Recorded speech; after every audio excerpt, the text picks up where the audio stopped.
rate than manufacturing now in the recent time.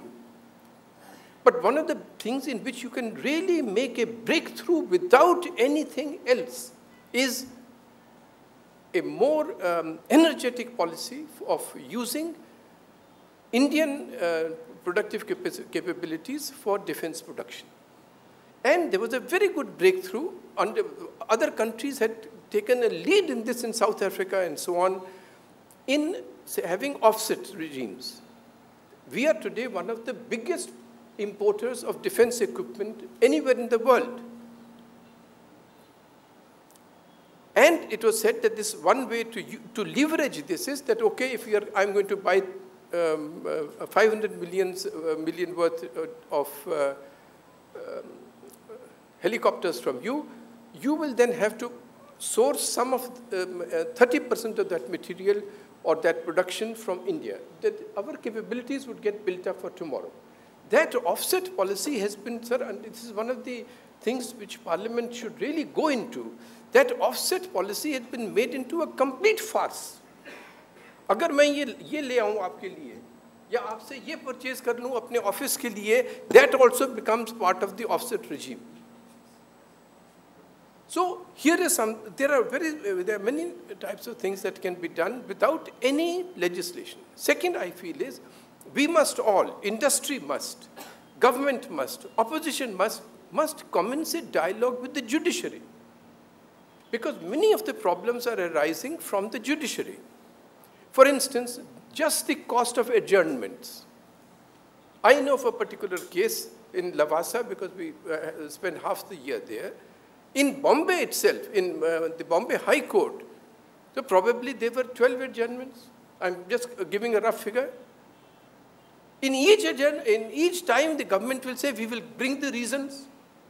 They would not bring the reason in the next hearing. अरे कैसे हो सकता है?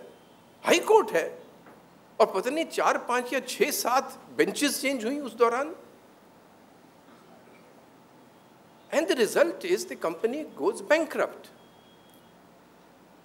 And the judges, as I have shown in 2 or 3 of my books, including the book on reservations, the judges are not looking at the consequences of the delay and of their judgments on the ground. They are not looking at the consequences of the meta-consequences. For instance, in this great rush for equality, so-called from equality of opportunity, they change it to equality of outcome, then to egalitarian equality. These are phrases used by the judges. And they did not see the consequence of their rhetoric for the idea of excellence and of standards. And nobody in industry spoke up. So commence a dialogue with the judiciary in this way, and that can all be done without any legislation in this regard. So the second point, of course, is that I agree entirely that the responsibility for all this lies with the government. They were singing lullabies when they should have acted. There has been utter mismanagement. There has been utter deceit, as in the budgets. The main problem that has occurred is the vitiation of the investment climate, and that has not got to do with anything except for the paralysis in decision-making. In many of these problems, all the 3-4 ministries were with the Congress party, with one party, and yet decisions could not be taken. Every minister became a government unto himself, and because the corruption was allowed to go on, and then the consequence of CAGs and other came about, अब कहते हैं जी अब क्या करें, वो civil servant ही काम नहीं कर रहे. But you let that situation become so bad that then suddenly, naturally, everybody says, यार हम काम करने से हम अपने ऊपर inquiry क्यों लाएं?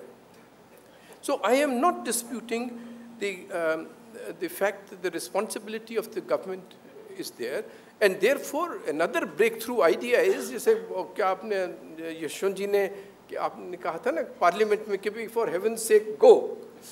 So, go soon, please. But the problem is that you should always be careful of what you wish for.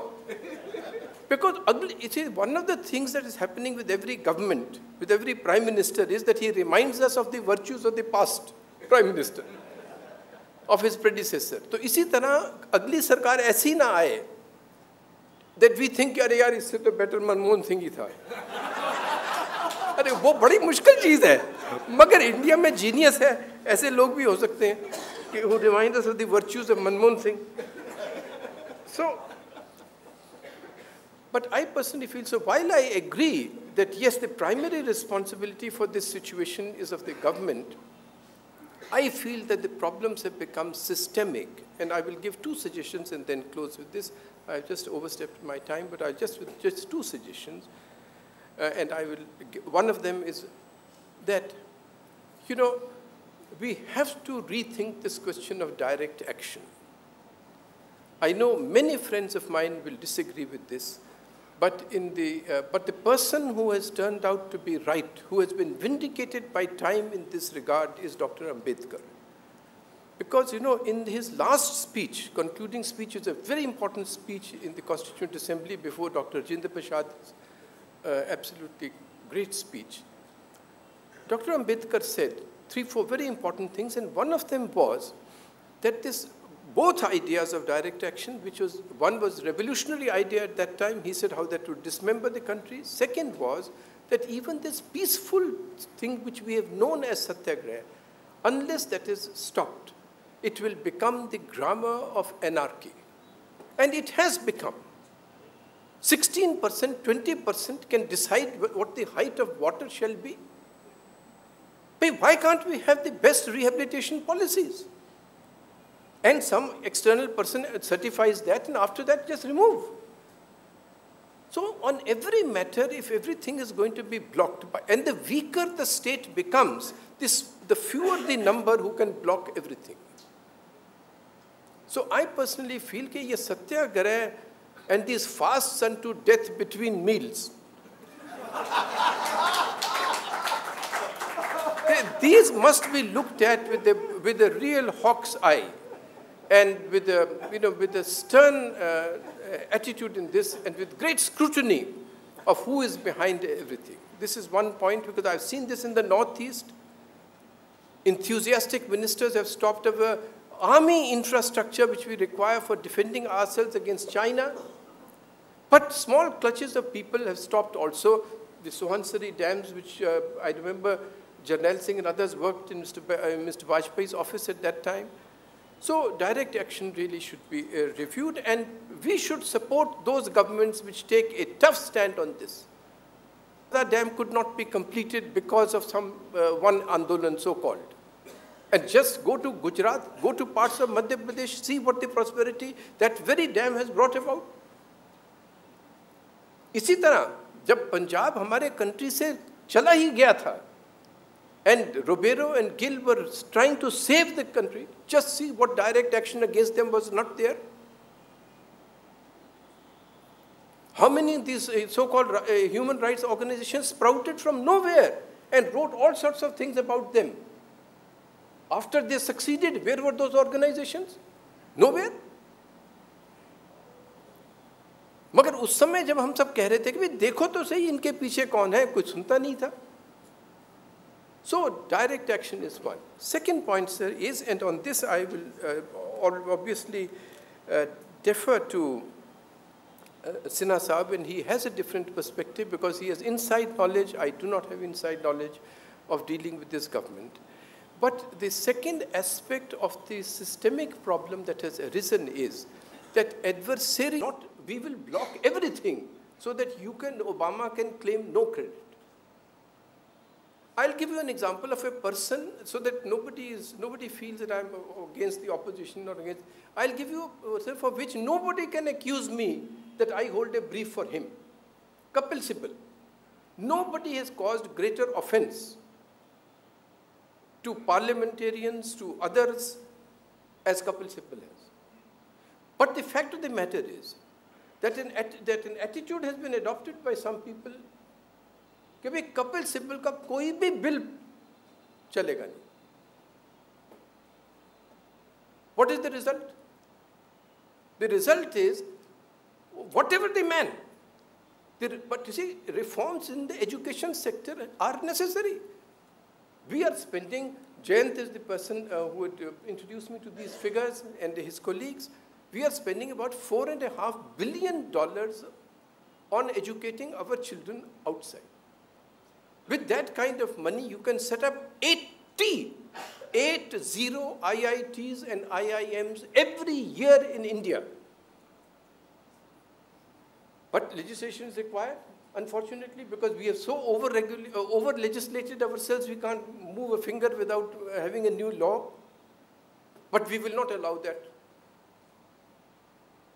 Now, many of the things are, if you ask Yashwant Sinha, he will tell you how he has cleared 10 bills and the government is not passing them. Not, you know,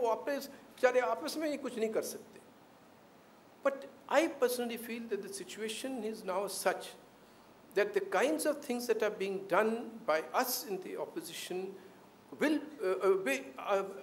become rationalizations for what the other fellows will do when you are in office.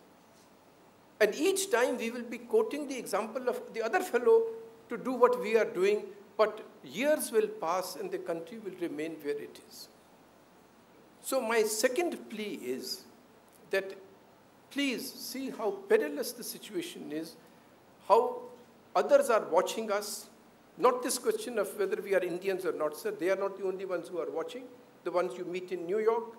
China is watching. China is itself going into problems, not just leadership problems, but their property bubble may well burst. Everybody is writing about it and foreseeing that. How will it react? Last time, when it failed, when it landed on its face in the great leap forward, it thought of foreign adventures as the way to unify the people and regain legitimacy for the Communist Party. They can't do much in South China Sea because of the United States. But India, not one country will come to our aid when they give us a little slap. When will the Pakistan army never realize that the only way out for them is to divert the militants whom they have sponsored back into India? So we have to anticipate these things and we have come to a situation in which there is a complete breakdown of the political process. And while it is true that the initiative on these matters can only lie with the government, as the government is incapable of exercising that initiative, outsiders should bring the contenders together and see if something cannot be improved. Otherwise, unilaterally try to improve, that will even be better for the opposition for its own sake. Because, as I've suggested earlier, it is not necessary now to waste time on proving the worthlessness of this government. This government is working full-time to prove that. You have to prove that you are the better government for tomorrow, that you have better ideas, that you have a better record of implementation here in Gujarat, everywhere. That's what you have to carry conviction with the people, and that message is not getting through. In fact, it is being harmed today. So, sir, there's a long list of things, but the main point is, Gandhi ji kaha karte the, jab situation aise ho jaye, then anything, anyone, anywhere, anytime. So the breakthrough idea is, the game-changing idea is, don't change names, do something. Thank you.